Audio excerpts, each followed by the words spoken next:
नमस्कार, मैं हूँ प्रियांशी श्रीवास्तव। बंगाल में चुनाव का बिगुल अभी बजा नहीं है, लेकिन माहौल अभी से गर्म हो चुका है। भारतीय राजनीति के आधुनिक चाणक्य कहे जाने वाले गृह मंत्री अमित शाह के 2 दिवसीय कोलकाता दौरे ने पश्चिम बंगाल की सत्ता में हलचल तेज कर दी है। राजनीतिक गलियारों में इसे कोई मामूली दौरा नहीं, बल्कि मिशन 2026 की ओर बड़ा कदम माना जा रहा है। तो आज हम अमित शाह के उस इनसाइड गेम की बात करेंगे जो शाह ने 2026 के लिए सेट कर दिया है। आपको बता दें कि अमित शाह जब भी किसी राज्य में जाते हैं तो खाली हाथ नहीं जाते। उनके पास आंकड़ों की एक पूरी फाइल होती है। इसी तरह कोलकाता के प्रेस कॉन्फ्रेंस में उन्होंने एक बहुत ही दिलचस्प आंकड़ा पेश किया। उन्होंने याद दिलाया कि 2016 में बीजेपी के पास सिर्फ 3 सीटें थी, जो 2021 में बढ़कर 77 हो गई। यहाँ शाह का नैरेटिव एकदम क्लियर है। उन्होंने अपने इन आंकड़ों के फॉर्मूले से ये तो साफ कर दिया है कि बीजेपी बंगाल में कोई तीसरा विकल्प नहीं है, बल्कि अब मुकाबला सिर्फ ममता बनाम मोदी का रह गया है। कांग्रेस शून्य पर है, लेफ्ट का कहीं कोई पता नहीं है।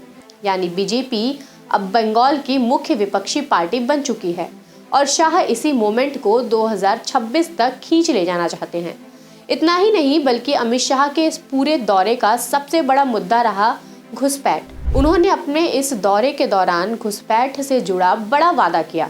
उन्होंने कहा कि हम एक ऐसा मजबूत ग्रिड बनाएंगे कि सीमा पर परिंदा भी पर नहीं मार पाएगा। शाह जानते हैं कि घुसपैठ बंगाल का सबसे संवेदनशील मुद्दा है। इसी का फायदा उठाते हुए उन्होंने सीधा आरोप लगाया है कि ममता सरकार घुसपैठ की पनाहगार बनी हुई है, क्योंकि ये उनका वोट बैंक है। उन्होंने सवाल दागा कि अगर कश्मीर, राजस्थान और गुजरात में घुसपैठ रुक सकती है तो बंगाल में क्यों नहीं। यहाँ शाह ने बंगाल के मुद्दे को नेशनल सिक्योरिटी से जोड़कर इसे एक बड़ा चुनावी मुद्दा बना दिया है।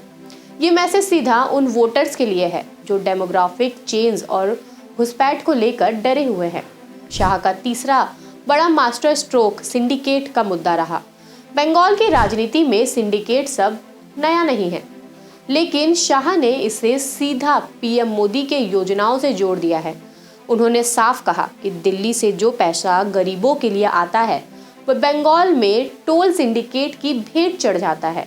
आपको बता दें कि हाल ही के दिनों में बंगाल में कई बड़े घोटाले सामने आए हैं, चाहे वो भर्ती घोटाला हो या राशन घोटाला। शाह ने इन घोटालों से जुड़े उन सभी मंत्रियों के नाम लिए जो जेल में हैं। ऐसे में उनका मकसद साफ है कि ममता बनर्जी की ईमानदार नेता वाली छवि पर सीधा हमला करना और जनता को ये बताना कि आपका हक बीच ही में ही मारा जाता है। एक और मुद्दा जो इस बार बीजेपी के एजेंडे में सबसे ऊपर रहा वो है महिला सुरक्षा। आरजीकर अस्पताल की घटना और संदेशखाली के मामलों ने बंगाल के भद्र लोग को झकझोर कर रख दिया है। शाह ने इसी दुखती नस पर हाथ रखा। उन्होंने कहा कि जो सरकार महिलाओं को सुरक्षा नहीं दे सकती उसे सत्ता में रहने का हक नहीं है। ये सीधे तौर पर ममता बनर्जी के उस महिला वोटर बेस को तोड़ने की कोशिश है जो सालों से टीएमसी की ताकत बना रहा है। अमित शाह का ये दौरा सिर्फ भाषणों तक सीमित नहीं रहा। माना जा रहा है कि अमित शाह का ये दौरा पार्टी के जिला अध्यक्षों और जमीनी स्तर के कार्यकर्ताओं के साथ क्लोज डोर मीटिंग कर संगठन की कमजोरियों को दूर करने के लिए अचूक मंत्र देने के लिए प्लानिंग से भरा हुआ है, जो सीधा तृणमूल कांग्रेस की रणनीति पर चोट करेगा। हम सब जानते हैं कि ममता बनर्जी एक पुरानी खिलाड़ी हैं और वो जानती हैं कि बंगाली अस्मिता के कार्ड को कब और कहां खेलना है। तो ऐसे में देखने वाली बात यह है कि क्या अमित शाह का ये चाणक्य नीति वाला अंदाज 2026 में पश्चिम बंगाल में बीजेपी की सरकार बना पाएगा। ऐसे ही बड़े मुद्दों पर बात करने के लिए बने रहिए हमारे साथ। तब तक के लिए धन्यवाद।